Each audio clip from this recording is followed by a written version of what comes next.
warahmatullahi wabarakatuh.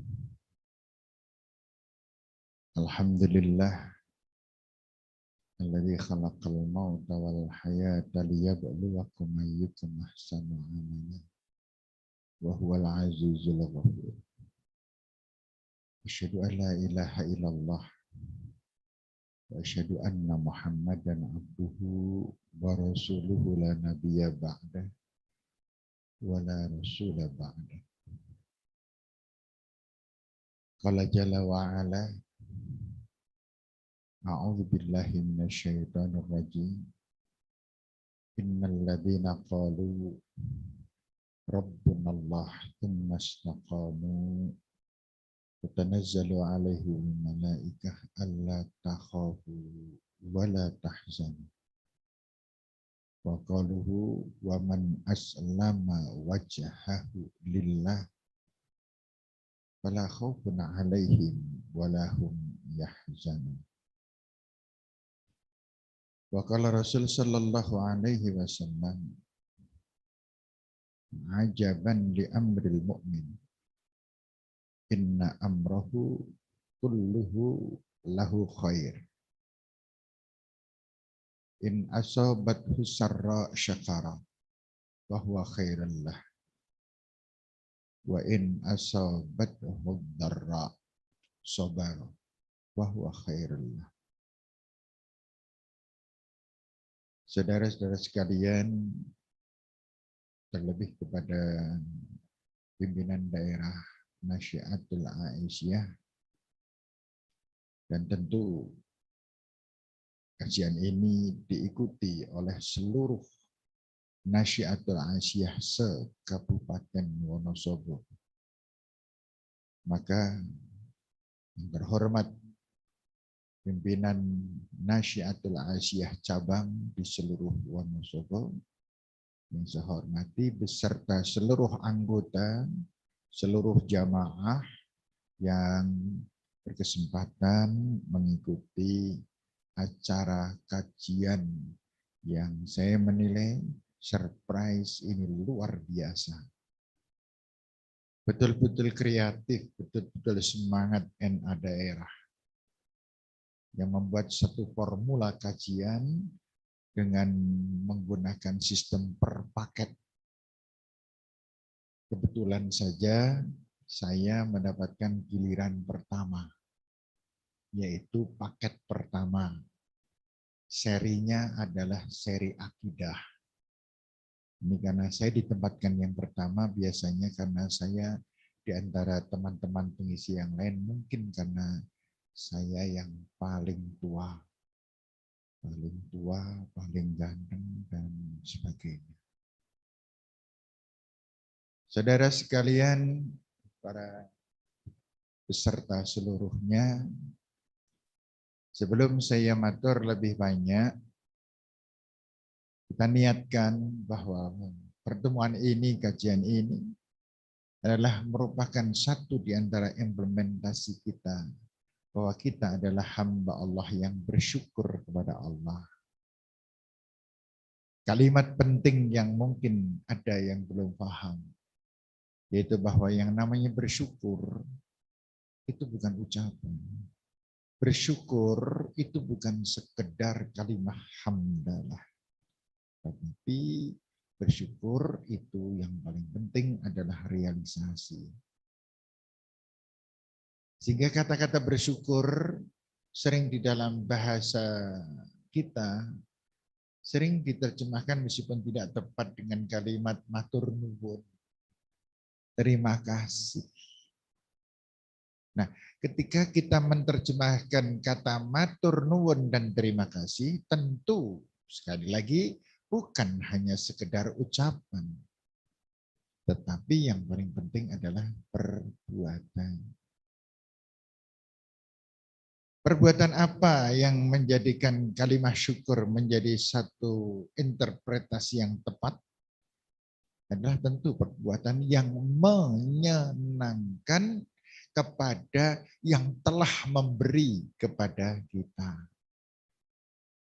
Satu contoh misalnya, di antara kita karena mempunyai cukup banyak, kita mengunjungi tetangga. Tetangga kita ketika dikunjungi mengekspresikan senang. Kemudian dia matur nuwun. Yang tadinya kalau berpapasan tidak begitu selegowo, gimana apa? Selegowo. Ngomong dewek orang muda. Maka karena baru kemarin dia kunjungi, ya Allah, ibu itu sekarang kalau petuan dengan saya legrafi, ya monggo Bu, badhe ndak pundi. Karena apa? Karena dia sedang mengekspresikan terima kasih. Satu ketika putronya dengan anak yang memberi tadi, yang mengunjungi tadi, dengan yang dikunjungi sekolahnya bareng sama-sama di satu TK. Dilalah anak yang mengunjungi belum dijemput. Ini yang dikunjungi kemudian berbaik hati. Yuk Dek, kata ibu antarkan ke rumah yuk. Kemudian diantarkan. Kenapa kok dia melakukan semacam itu? Sebagai ungkapan rasa terima kasih wong sing ibu niki ingin nembe munjungi aku. Maka sekarang saya akan membalas dengan perbuatan-perbuatan yang kalau begitu, yang namanya bersyukur atas kenikmatan Allah itu bukan hanya sekedar alhamdulillah dan lain sebagainya, tetapi berbuat yang paling menyenangkan Allah itu bersyukur. Orang yang bersyukur, tanda-tandanya antara lain adalah orang yang selalu menghindarkan diri dari dosa. Kenapa? Karena dosa itu tidak disukai oleh Allah. Maka kemudian orang yang bersyukur kepada Allah banyak bersedekah. Loh, kenapa, hubungan apa antara sedekah dengan bersyukur? Karena bersedekah itu disenangi oleh Allah. Maka seorang istri yang bersyukur kepada Allah adalah istri yang selalu berbuat yang terbaik untuk suami. Loh, kenapa? Karena perbuatan istri yang baik, yang taat, yang patuh, yang mencintai, yang menyayang, yang memperhatikan istri, Masya Allah, Allah betul-betul senang dengan wanita yang semacam itu. Maka kalau begitu, ketika seseorang wanita kok tidak mentaati suami atau perengat-perengut terhadap suami, maka dia adalah orang yang dibenci Allah. Maka rasa syukur kepada Allah dihilangkan. Begitu dan seterusnya, ibu-ibu sekalian, mbak-mbak, di NA yang saya tahu ternyata di NA itu Nasyiah itu kan pemuda wedok. Paham ya? Nasyiah itu kan orang muda tapi perempuan. Kalau di NU namanya apa? Fatayat. Fata itu orang muda. Fatayah pemuda, putri. Fatayat pemudi. Nah, di sini Nasyiatul Aisyah bersifat namanya adalah pakai hal keadaan, makanya tidak bisa dijamak. Kemudian nek nasiah kan tidak perlu kita menggunakan nasihat, tidak. Tapi semuanya saya nasiah, kami adalah Nasyiatul Aisyah. Tidak, karena kedudukan bahasanya Nasyiatul Aisyah itu adalah khobar atau keterangan hal. Ini nggak usah dibahas. Sok bingungi loh yang gitu-gitu. Nah, sekarang sebelum saya masuk, saya sampaikan ini diharapkan sudah sebagian, nanti akan saya ulang. Insya Allah besok tanggal 24 Ahad itu kita belajar lagi. Ini pinternya Nasyiatul Aisyah daerah itu membuat paket. Paket yang pertama ini akidah, lebak tentang akidah. Hari ini materinya adalah seberapa murni syahadat kita. Kemudian minggu ke depan ini kalau teman-teman di Nasyiah sudah tahu nggak ini agenda ini? Sudah disebarluaskan?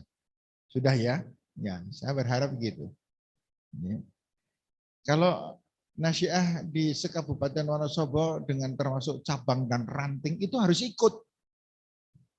Acara ini harus ikut, ini acaranya daerah kok. Jangan sampai sering kali kan lucu. Ini yang ikut adalah Nasyiah daerah. Ya tidak, kok kajian ini adalah diagendakan oleh Nasyiah daerah, tetapi audiennya adalah semua orang yang masuk di dalam kategori NA Kabupaten Wonosobo ini harus ikut. Mohon nanti pimpinan daerah ngecek Kertek berapa orang ikut, Silomerto berapa orang ikut. Kemudian kecamatan-kecamatan yang lain berapa orang yang ikut. Kemudian berapa simpatisan. Pengurusnya berapa, simpatisan berapa. Nanti akan menjadi sebuah catatan dan sebuah satu dokumen bahwa acara ini sekian antusiasnya. Namun antusiasnya seberapa besarnya banyak sekali tergantung dari pengurus daerah cara ngepiake acara. Gitu. Jadi, makanya saudara-saudara sekalian di NA ini kita harus penuh semangat tentang hal-hal yang semacam ini karena terlalu lama kita tuh semangat di hal-hal yang bersifat duniawiyah banget gitu. Kemarin banyak orang yang prihatin sekali karena apa? Karena dagangannya ora patiyo laku, usahanya oleng dan lain sebagainya. Makanya kemudian sekarang kita prihatin karena input dan makanan rohani kita banyak berkurang disebabkan karena pandemi kemarin. Baik. Maka ini pengumuman dari pribadi saya, tapi besok hari Ahad 24 Oktober ya. 24 Oktober saya terpaksa merubah jadwal waktu. Kenapa? Karena saya kebetulan sudah kadung janji jauh sebelum saya diminta untuk NA. Makanya kan saya tidak boleh meninggalkan. Maka untuk Ahad tanggal 24 khususnya kajian akan kita mulai jam 8. Biar bisa saya bagi-bagi waktu jam 8, saya di sini sampai jam 9, ya banyak-banyaknya jam 9:15 lah. Saya meninggalkan acara ini, kemudian nanti saya jam 10 sudah harus ada di tempat lain, bisa bagi-bagi waktu. Baik, kita mulai. Kita berbicara perkara yang luar biasa karena kita berbicara tentang syahadat. Syahadat itu apa? Syahadat itu artinya persaksian. Persaksian itu apa? Persaksian itu sumpah janji. Semacam bayat. Bersumpah berjanji dengan menanggung segala risiko bahwa kan gitu, bahwa Allah adalah satu-satunya yang kita sembah. Yang kedua, bersumpah bahwa kita akan manut, taat, patuh tentang urusan-urusan agama hanya kepada Rasulullah. Sekali lagi, syahadat artinya persaksian, sumpah dan janji. Maka ketika kita mengucapkan asyhadu an la ilaha illallah, saya berjanji, saya bersumpah bahwa saya dalam kehidupan saya di dunia ini hanya akan menyembah, akan berbakti, akan taat, akan patuh hanya kepada Allah dengan pengakuan la ilaha illallah, tiada sesembahan selain Allah, dan wa asyhadu anna Muhammadar Rasulullah. Maksudnya adalah kita bersumpah, berjanji bahwa dalam segala ruang lingkup keagamaan kita hanya akan taat kepada tuntunan Nabi kita Muhammad sallallahu alaihi wasallam dengan segala halnya. Itu syahadat. Kemudian apalah artinya sumpah kalau kita tidak bisa mempraktekkan, merealisasikan dalam kehidupan sehari-hari. Di dalam sumpah ini terkandung makna all time. Seluruh waktu kita adalah pelaksanaan syahadat. Seluruh waktu kita sedang melaksanakan syahadat. Makanya saudara sekalian, ini teman-teman dari NA menjadi satu jawaban sekarang bahwa ketika kita hidup tidak sesuai dengan syahadat, munculnya adalah kesulitan, munculnya adalah derita, munculnya adalah air mata, munculnya adalah saling salah menyalahkan, munculnya adalah kemarahan, kedengkian, dan seterusnya, yang itu semuanya akan mensirnakan semua harapan-harapan kita. Kapan? Ketika kita tidak melaksanakan syahadat. Wong kita agak, bukan tidak melaksanakan tapi tidak sempurna. Itu sudah kita sudah merasakan kesulitan. Makanya di ayat yang lain Allah mengatakan waman aslama wajhahu. Dan siapapun yang menyerahkan wajahnya ini seluruh unsur hidupnya, semuanya diserahkan pada Allah. Semua perbuatan istri terhadap suami berserah dirinya kepada Allah. Semua perbuatan yang kita lakukan untuk mencari rizki adalah terus berserah pada Allah. Semua yang kita lakukan dan kita katakan untuk anak-anak kita adalah karena dituntun oleh Allah. Persaksian sebagai ketaatan kita kepada Allah. Maka ibu yang galak adalah ibu yang tidak melaksanakan syahadat. Begitu. Semua pelanggaran yang kita lakukan itu adalah hal ketika kita tidak atau sedang tidak melaksanakan sumpah janji kita kepada Allah Subhanahu wa Ta'ala. Ketika seorang istri suka perengat-perengut pada suaminya, maka dia sedang renggang atau tidak mampu melaksanakan syahadat. Maka semua perbuatan yang kita lakukan dalam keadaan taat, patuh, dicintai oleh Allah, namanya kita sedang melaksanakan syahadat, yang kemudian nanti di pondok-pondok. Ngerti di pondok-pondok bahasa Indonesia apa? Dibagi-bagi, ya betul. Pondok-pondok penyanyi kok tahu bahasa Inggris? Pondok-pondok kan bahasa Inggris itu. Ya. Kemudian di pondok-pondok perbuatan yang jenis macam ini namanya bersyukur kepada Allah. Perbuatan macam ini namanya adalah sedang bersabar kepada Allah, gitu. Perbuatan yang semacam ini nanti disebut apa di dalam pelajaran yang banyak itu, maka sesungguhnya mengerucut utuhnya adalah masalah tauhid.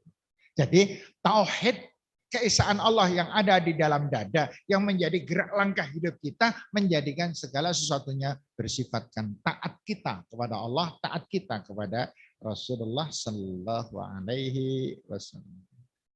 Nih, Bon. Sampai di sini dulu renungkan sih. Kita sudah mulai memahami enggak? Oh, kalau gitu nek dongnya pas mau cucu kayak syahadat yang terkoyak. Oh, nek dong yang pas ngelendengi wong kayak yang lagi menginjak-injak syahadat sendiri. Kan bukannya aku sudah sumpah pada Allah bahwa aku akan taat kepada Allah. Sementara Allah melarang kita menggunjing orang. Sementara Rasulullah SAW melarang kita gelendengi orang. Oh, kalau begitu ketika saya sengit dengan seseorang itu jelas sekali saya melanggar aturan dan tuntunan dari syahadat. Maka intinya adalah kebahagiaan orang bersumber dari pelaksanaan syahadat. Penderitaan seseorang bersumber dari seberapa kemampuan dia melakukan syahadat. Oh, pantesan. Hal-hal yang terpenting itu selalu diucapkan oleh manusia paling banyak. Dan itu semuanya paling banyak adalah hal-hal yang berkaitan dengan syahadat. Contoh, kita ucap syahadat kan, ketika kita tahiyat, at-tahiyyatu lillah, wassalawatu wat-thayyibat. Assalamualaikum ayyuhan nabiyyu wa rahmatullahi wa barakatuh. Assalamualaikum wa ala ibadillahi shalihin. Panjenengan nek maca tahiyat gitu enggak? Bapak ada yang orang patio sadar. At-tahiyyatu Assalamualaikum.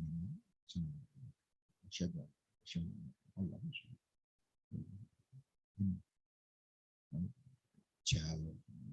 Ini kan jalan. Assalamualaikum. Salam. Lah tidak ada penjiwaan, tidak ada pengakuan, tidak ada permohonan di dalamnya. Pantesan hanya orang yang sholat tidak ada perubahan apa-apa. Dia membaca alhamdulillahirabbil. Panjenengan kita semuanya kalau membaca ini terutama di NA nih. NA kan putri semua ya. Gerak anak NA lalang. DNA Bapak, ibu semuanya, mbak-mbak semuanya. Apalagi yang muda. Anak putri itu cenderung lebih senang gusah-gusuh, pengen ndang cepet rampung karena kebiasaan di rumah. Di rumah kan pekerjaannya banyak.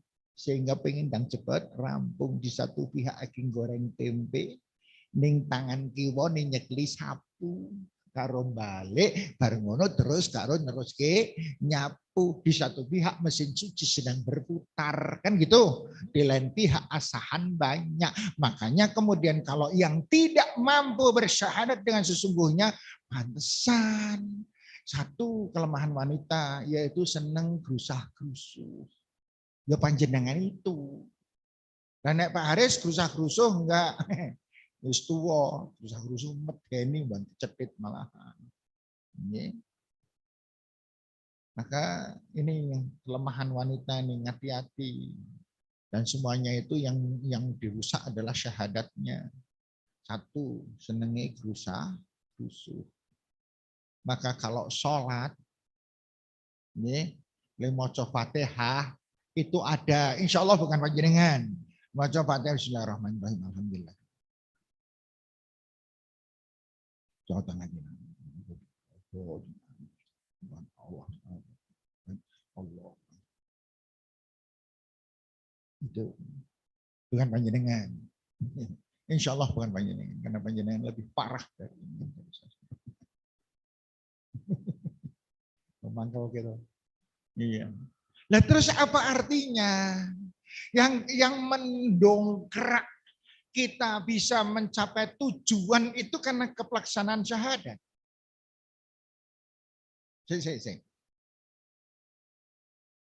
Ibu-ibu, Mbak, saya kan ini di NA kan banyak yang ibu-ibu, tapi ibu-ibu itu meskipun kagungan putra 5, nek tundang Mbak tetap seneng. Oh iya, nek tundang Mbak tetap seneng gitu. Ya bang, saya aja kemarin senang, saya yakin kemarin senang, Mas. Ada orang tuh manggil saya Mas, coba. Mas. Yang tundang Mas, padahal biasanya tundang nyangkung loh saya itu. Nah, saudara sekalian ini terutama yang ikut Zoom. Terutama yang ikut Zoom. Ini karena ikut Zoom itu ya juga gitulah, ya Allah. Ikut Zoom itu kalau lama-kelamaan kalau senengnya ikut Zoom, akhirnya wegah banget pengajian. Lalu Zoom mayar banget kok nang pengajian itu. Deta nang ngarep cowet kan gitu. kemudian dia sibuk ngurus ini dan lain sebagainya gitu kan.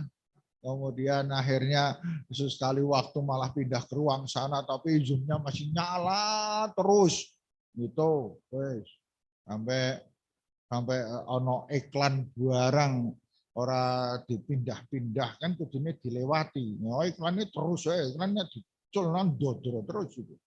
Iya. Yeah. Sehingga dia tidak mendapat apa-apa. Tapi kalau ditanya, Mbak jenengan pengen melu zumrah, ya melu ya. Isinya apa beruh gitu. Ini diwaspadai loh. Ini mbak-mbak yang ada di NA diwaspadai loh. Kenapa? Syahadat yang mengajak kita supaya dengan syahadat itu kita mencapai target. Target ini. Mbak, ini yang saya maksudkan yang bukan yang di masjid ya. Kalau di masjid menulis genah. Tapi kalau Mbak kemudian saya mengatakan yang ikut Zoom kan spekulasi banget. Panjenengan menikah itu targetnya apa? Harus tahu. Koyok panjenengan numpak kol kuning targetnya apa gitu loh. Saya naik kol kuning targetnya adalah sampai Kretek. Itu target. Tujuan arah terakhir. Maka di situ ada syarat. Nek pengen maring Kretek kudu numpak kol kuning yang bokonge ireng apa biru, yang merah. Ini syarat pertama. Kita naik kol kuning yang belakangnya itu merah. Maka insya Allah sampai Kretek. Dan panjenengan sudah tahu apa dan bagaimana itu Kretek. Jangan sampai panjenengan sudah sampai Kretek, panjenengan masih duduk nangkol terus karena nggak tahu bahwa inilah Kretek. Nah sekarang kembali lagi. Panjenengan melakukan apa harus tahu targetnya dan bagaimana caranya. Contoh, panjenengan sholat itu targetnya apa? Banyak orang yang nggak punya target syahadat. Orang sholat tidak ada cara kecuali mesti dalam kehidupannya dia sudah emoh berbuat dosa. Alergi supaya berbuat dosa. Emoh kon salah pada orang. Tidak ada balas dendam dalam hidup. Tidak ada dengki, tidak ada benci. Karena sholat adalah perbuatan yang menghasilkan hasil semacam itu tadi. Hatinya tenteram, hatinya senang, tepes seliro, gitu. Yeah. Loh, itu siapa yang ngajari? Semua itu formulanya dari Allah. Inna sholata, panjenengan hafal kan? Tanha, terus anil fakhsya'i wal munkar. Sholat ialah, inna sholata, terjemahnya sholat ialah. Gitu. Tanha anil fakhsya'i wal munkar, perbuatan yang apabila dilakukan dengan sebaik-baiknya sesuai dengan aturan tatanan yang dikehendaki oleh Allah dan Rasulullah sebagai dua yang menyebabkan kita tadi bersumpah dilakukan dengan benar, maka tanha anil fakhsya wal munkar menjadikan hati ini emoh berbuat dosa, emoh berbuat kejam, emoh melakukan hal-hal yang merugikan orang lain, yang ada keinginan-keinginan berbuat yang terbaik. Maka sholat kemudian menjadi sholat yang bermanfaat. Bagaimana analoginya? Cara mengerembuknya, ini sudah tahu kan panjenengan. Ibu-ibu, yang namanya sholat zuhur itu jangka waktunya adalah dari sejak dikumandangkan azan zuhur dan selesainya setelah kita mendengar adzan asar ini jarak waktunya sekian. Adzan zuhur sampai adzan asar. Begitu kita menunaikan sholat 4 rakaat tepat waktu, selesai sholat, selesai zikir, selesai doa, dan selesai kita sholat ba'diyah zuhur, itu jangan dikira sholat sudah selesai. Belum. Nah, selesainya kapan? Selesainya yaitu kalau kita sudah mendengar adzan asar. Bagaimana caranya? Caranya yaitu tanha anil fahsya wal munkar tadi. Selesai kita sholat duhur, selesai sholat ba'diyah, kemudian kita berdiri pelan-pelan dan tatap kehidupan karena kita sudah janji tadi. Assalamualaikum warahmatullahi wabarakatuh. Tengok kanan. Kemudian assalamualaikum warahmatullahi, tengok kiri. Apa artinya? Sumpah janji kita setelah saya sholat ini, saya akan menjadi orang yang selamat dan menyelamatkan siapa orang yang ada di sana, dan terus ke kanan sepanjang pandang kita, dan dari yang ke kiri sampai dengan ujung pandang kita. Siapa itu? Masyarakat. Siapa itu? Tetangga. Siapa itu? Semua orang yang kita hadapi. Itu kita harus selamat dan menyelamatkan. Pantesan Allah mengatakan dalam surat Al-Furqan, wa ibadur rahman alladzina yamshuna 'alal ardi hauna wa idza khatabahumul jahiluna qalu salama. Orang-orang yang dicintai oleh Allah adalah orang-orang yang selalu mempunyai kehidupan dalam segala halnya serba sederhana. Sederhana itu apa? Realisasi dari syahadat. Nek ngendikan orang muluk-muluk, sederhana, biasa, sesuai dengan kodratnya apa adanya. Nggak usah ngapusi wong, nggak usah kementus, nggak usah sombong. Nggak usah merendahkan, tidak usah menghina. Mata kita memandang dengan pandangan yang bermanfaat. Hati kita juga adalah hati yang selalu bersih dan selalu berhusnudzon terhadap orang lain dan seterusnya. Nah, sekarang sampai kapan? Kita tidak berdosa setelah sholat duhur itu sampai kapan? Ditahan, ojo dosa, orang lendengi, orang perengat-perengut, orang nesu. Berbuat yang terbaik ditahan sampai dengar adzan asar. Nah, itu namanya sholat. Manfaat. Habis asar, selesai sholat asar, kita tidak berbuat dosa sampai dengar adzan maghrib. Sholat maghrib di awal waktu dan tidak berbuat dosa sampai dengar adzan isya. Terus sampai dengan isya kita tidak berdosa sampai dengan kita tidur. Loh kok nggak sampai subuh, Pak? Iya, kita kan habis itu tidur. Jadi ana wong turu dosa, ya ora. Ada pernah sedang tidur kemudian pengen berbuat dosa? Enggak pernah kita. Saya pernah. Tapi jangan bilang siapa-siapa ya. Rahasia nih. Saya pernah sedang tidur, gaplok sama istri saya. Ternyata bukan digaplok, jadi istri saya itu saya tidur gini, istri saya itu tangannya dalam jadi pok gitu, kena sini saya lorot dan saya jindal itu, istri saya nggak bangun, tapi saya nggak irungi kena lorot banget itu. Kemudian itu segitu lorot banget itu tangannya nempel loh sama saya. Itu lorot tak singkirkan.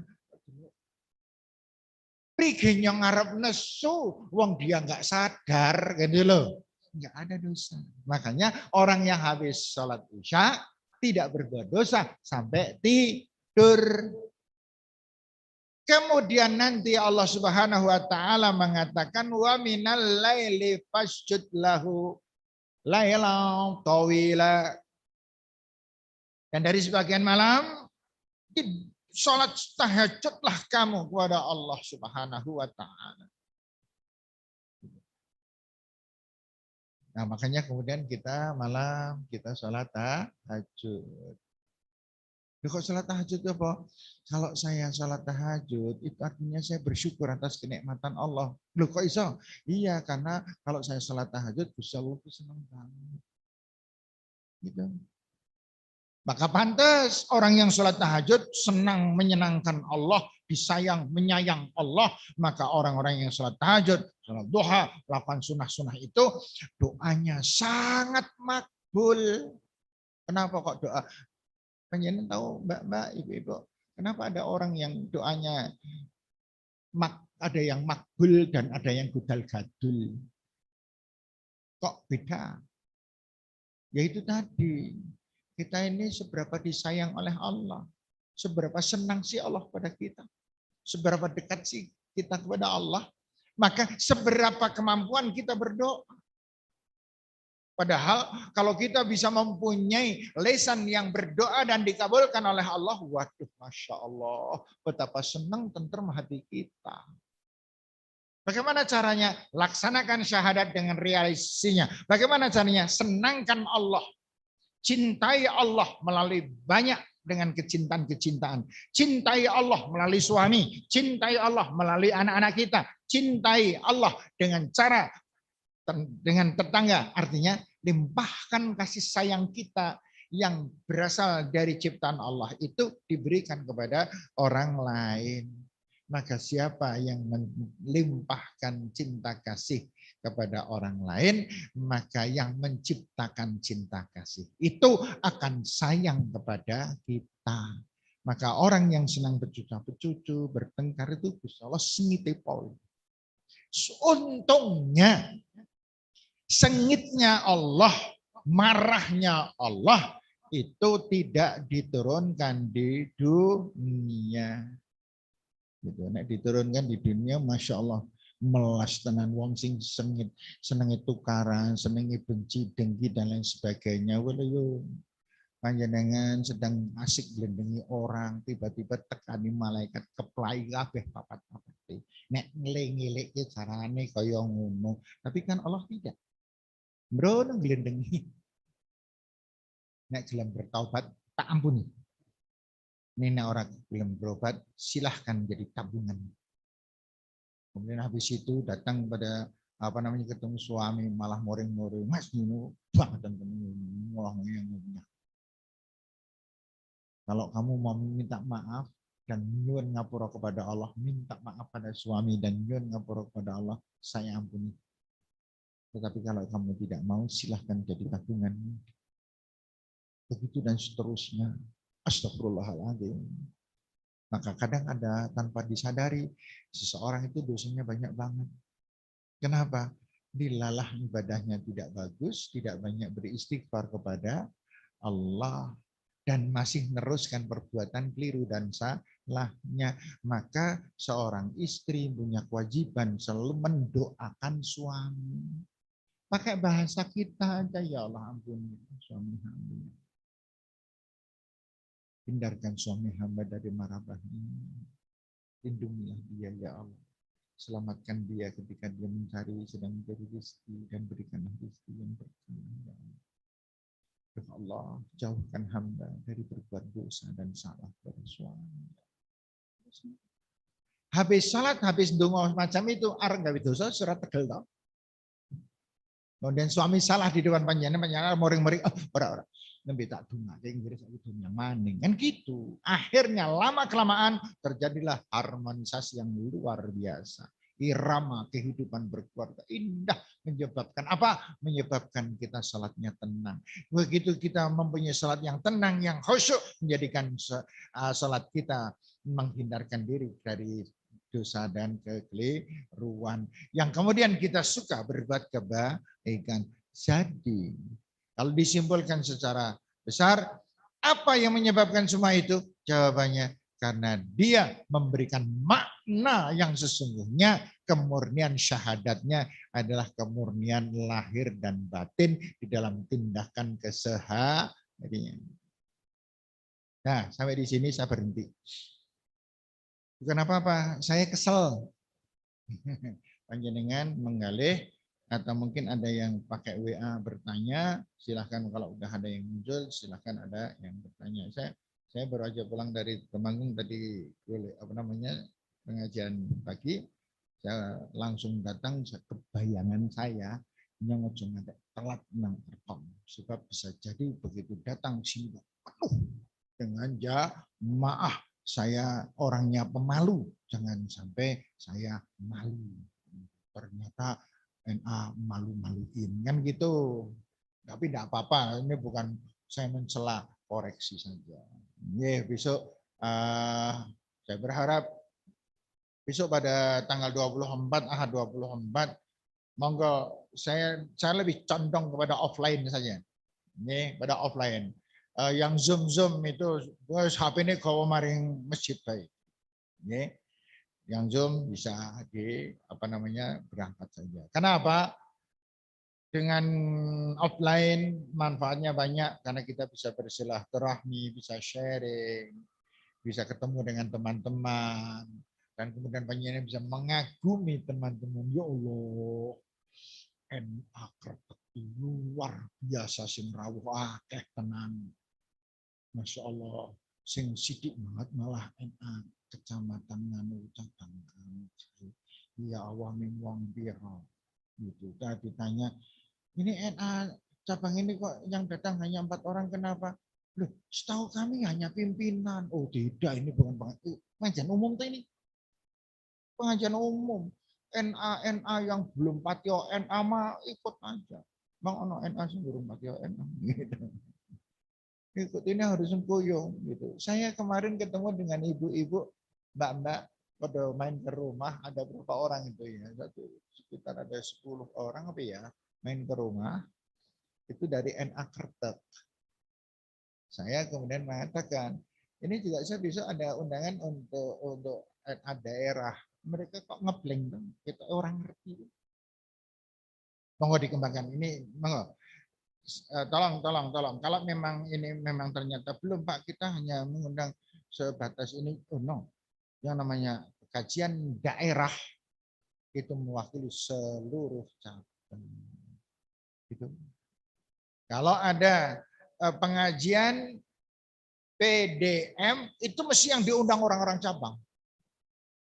Dan yang diundang siapa saja, cabang, ranting semuanya diundang, kecuali ada pembatasan. Kepada YTH pimpinan pleno cabang Selomerto, maka yang datang adalah hanya pimpinan plenonya saja, pengurus hariannya. Kalau saya pada YTH ketua majelis tabligh cabang dan anggota majelis tabligh, artinya mubalek-mubaleknya tok dan ketuanya. Gitu. Tetapi kalau ya bentuk undangannya begitu. Kalau menurut saya ini adalah pengajian untuk seluruh anggota NA daerah. Baik, masih ada waktu 2 menit. Dipersilahkan kalau ada hal-hal yang ingin disampaikan. Semoga.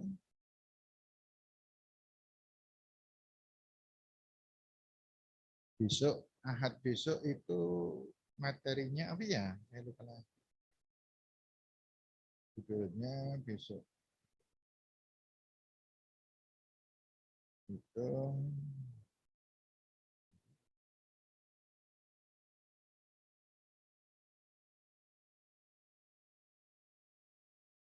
iya. Yang hal yang membatalkan syahadat.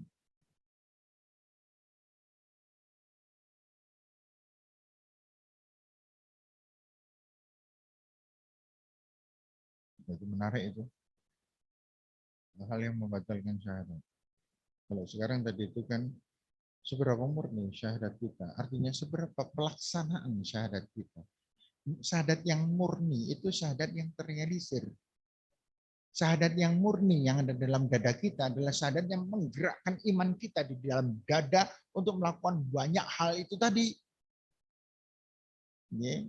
Itu baru namanya syahadatnya murni. Tapi kalau syahadatnya hanya slogan, yang penting ucap syahadat dalam samben sholat kan kita mengucap asyhadu alla ilaha illallah wa asyhadu anna muhammadar rasulullah. Berapa ribu kali itu kita mengucap. Namun karena syahadatnya enggak murni masuk di dalam dada kita, makanya tidak ada realisasi.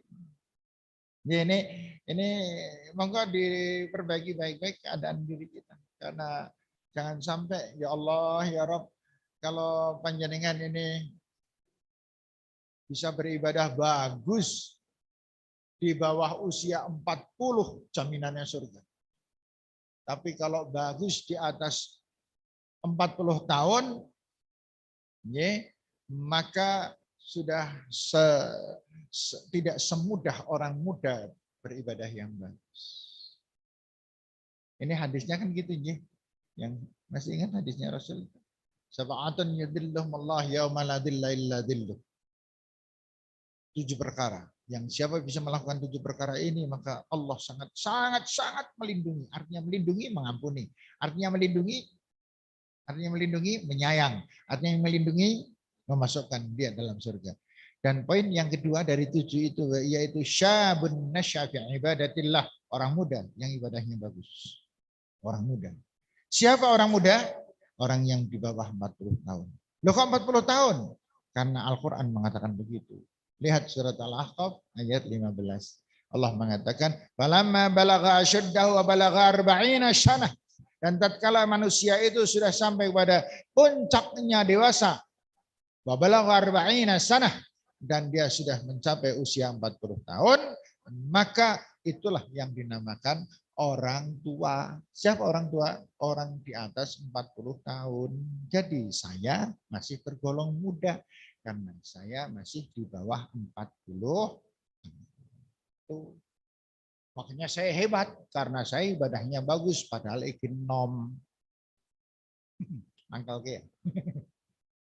Jadi Bapak Ibu sekalian, ini Bapak yang semuanya di rumah, jangan dikira malahan dinten lah ora apa-apa lah genom. Oh, tidak. Orang dari muda angel ibadah, angel ngaji, angel berbuat baik, angel memaafkan, angel mengendalikan amarah, setelah 40 tahun disuruh gitu loh, masalah rekasane pol. Karena belum terbiasa. Ya, namun ada pertanyaan enggak? Ada? Enggak ada? Kalau nggak ada, saya tutup soalnya. Oh, ada. Oh, iya, monggo.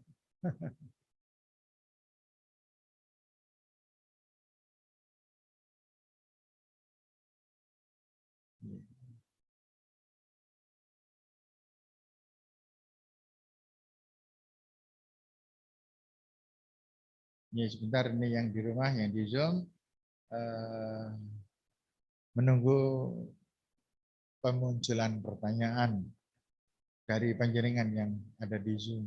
Ya.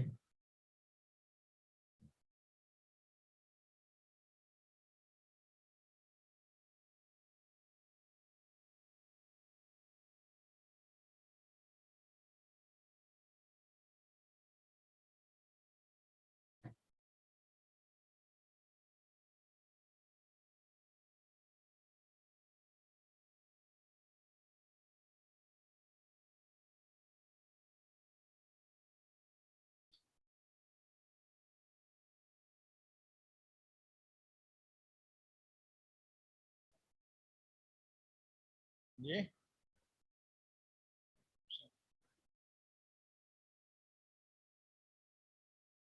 Ya. Ya. Dengan hal tersebut, kadang menjawab, yang penting kan sholat, padahal kita ingin bersama-sama untuk menuju kebaikan. Saya hanya takut Allah akan memberi azab kepada keluarga kami hanya karena suami sering susah untuk sholat berjamaah di masjid. Begitu, monggo. Baik. Kembali lagi pelaksanaan syahadat. Siapa yang melaksanakan syahadat? Orang yang bil hikmah wal mau'izatil hasanah ketika melakukan apa? Melakukan sesuatu. Maka yang pertama kepada yang bertanya maupun semuanya saja, siapapun yang mempunyai suami kok bisa beribadah dengan baik, hidupnya penuh dengan kebahagiaan, kelembutan suami dan lain sebagainya, disyukuri. Sudah tahu kan cara bersyukur kan gitu. Bersyukur itu melakukan perbuatan-perbuatan yang disukai oleh Allah. Gitu. Panjenengan kalau sedekah 5.000, Insya Allah seneng ya? Seneng. Nek 10.000, luwih seneng. Nek 20.000, luwih seneng kan gitu. Jangan kemudian sing penting nyong sedekah. Hilangkan kata-kata sing penting nyong. Titik-titik.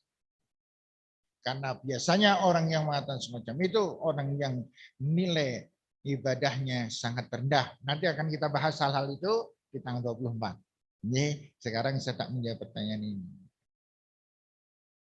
Ibu dan semuanya saja, pertanyaan tadi, seorang suami diajak, diminta, diharap oleh istrinya kon sholat jamaah. Tetapi nampaknya suaminya masih terlalu berat dan bahkan sesekali menjawab, yang penting kan sembahyang. Ya, baik. Maka jawaban saya teruskan, karena teruskan permintaan itu. Tapi yang kira-kira tepat waktu, Mas. Kok jamaah lama, rajin, Mas. Bisa jadi ketika mau tidur, suami kok lagi gembira, mau tidur, suaminya mau gembira. Mas, mulai ngesuk salat jamaah lah, Mas. Mungkin jangan, Masya Allah, pengen banget nanya salat jamaah. Saya ingin, ya Allah, Mas, yang yakin tenan yang pengen ngemben dewek nek mati bareng-bareng metu swarga. Ya, Mas ya. Mungkin nggak jawab ya. Jangan pernah berharap yang terlalu banyak. Nanti panjenengan kecewa. Nek kecewa yuk marah. Nek marah yuk salah ngomong. Nek salah ngomong yuk jadi perkara. Kan gitu. Gara-gara sholat itu. Mas mau sholat nang masjid. Lah yang penting supaya nah gue lo kongkon mesti yang ngono. Belum banget. Ini kan kapan lo? Ya. Kemudian suaminya melu marah. Kemudian nah kan perkara baik bisa jadi kalau salah menerapkan menjadi perkara yang jelek. Demi Allah perselisihan suami istri itu dosanya ora umum gede nih. Makanya hindarkan dari hal-hal itu. Kadang-kadang seorang istri karpe api. Apakah karpe harapan itu selalu terrealisir? Ya enggak lah. Kalau kadang-kadang misalnya, saya pesen ya, jangan menjadi orang yang suka nyacat. Sebab nek wis kebiasaan apa-apa dicacat. Orang nono api. Kadang-kadang seorang suami mengatakan begitu. Paris, nek nyongki nang ngarepe bojo, ora ono api. Oh, apa salah? Nah, pergi yang memang tak akoni, yang waktu itu sembahyang orang genah-genah, bahkan kadang-kadang yang ora sholat. Tapi hebatnya bojoku membimbing aku terus. Orang no kesulitan bojoku sing jenenge ngajak aku sholat. Akhirnya aku sholat, akhirnya aku berjamaah. Tapi setelah berjamaah, apakah itu disyukur oleh istri? Kemudian dia semakin baik, tidak dodro, Pak Aris. Oh, apa salah. Dan suatu ketika yang bali suka masjid, kanca-kanca wong liya durung bali, kemudian saya sudah bali, langsung didampar oleh istri saya. Cepet teman ora dikiran salat apa koyo ngono. Cacat. Jangan salah, semuanya kan ada tahapan. Jangan kayak cerita siapa yang cerita tapi kan sering jawab pertanyaan taruh cerita kan salah. Itu ya. Yang kedua, jangan kasar deh. Kasar itu tidak pernah ada hasilnya. Panjenengan masih ingat kan surat Ali Imran ayat 5 Ali Imran ayat 159 kan? Fabima rahmatin minallah lintalahu. Kalau kamu berhadapan dengan orang-orang yang kamu sayang, kamu harus selalu lemah lembut. Selalu sabar, selalu ngalah, selalu bijaksana. Walaupun tafadhan ghalidal qalbi langfaddu min hawli. Kalau kamu kasar, kamu kaku, kamu ketus, galak lang, faddu min khaliq. Mereka hanya tampil lahiriah saja, batinnya bukan milik kamu. Waduh, kalau sudah di keluarga semacam ini, awas, keplak. Maka anak menjadi anak yang palsu di hadapan ibunya. Yes, oke. Sebagai anak mami, tetapi di luar sana kita nggak pernah tahu. Dia menjadi seorang pengkhianat. Anak menjadi pengkhianat. Suami menjadi pengkhianat. Karena istrinya selalu berkata kasar, ketus, memojokkan. Dan akhirnya dia melakukan hal-hal yang bersifat sembunyi. Karena apa? Yang ditampilkan taat, patuh, nyeneng itu nek dong pas lahirnya di depan istri. Tapi di luaran sana, Masya Allah. Gitu. Jadi kalau saya ceritakan ngeri. Laki-laki, kapan-kapan panjenengan harus tahu sifat laki-laki. Siapa sih laki-laki itu? Ini panjenengan nggak ngerti itu. Saya ngerti. Kenapa kok saya ngerti? Oh, nyawang lanang. Baik. Yang kedua tadi, yang kedua, tidak ada doa istri solihah, doa istri yang solihah yang ditolak oleh Allah ketika mendoakan 3 orang. 1, orang tua, nggak pernah ditolak.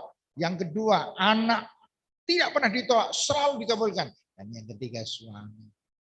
Maka kalau kita mempunyai, maaf ya, ibu-ibu mempunyai suami yang kadang-kadang ibadahnya kacau, ibadahnya nggak karu-karuan, atau suami mempunyai istri yang ibadahnya nggak genah-genah, atau mempunyai orang tua yang ibadahnya ini dan itu, kaku dan lain sebagainya, atau anak yang sedang dituntun terus menuju pada kebaikan, tidak ada cara. Cara yang paling efektif adalah jadi diri sebagai orang yang salihah, orang yang menghindar dosa, orang yang ibadahnya tekun, orang yang disayang oleh Allah, orang yang dicinta oleh Allah, orang yang diberi ampunan, dan orang yang ketika berdoa dikabulkan. Itu hanya yang disayang. Ya, monggo ini sambil dikoreksi, ibu-ibu panjenengan di rumah tangga panjenengan kayak apa bersikap-sikapnya. Boleh, orang yang terbaik adalah orang yang berbuat salah, tetapi mau memperbaiki dan bertobat kepada Allah. Ya, gitu, matur nuwun. Ampun. Monggo untuk teman-teman yang ada di Masjid Al-Arqam, ada yang mau bertanya? Tidak.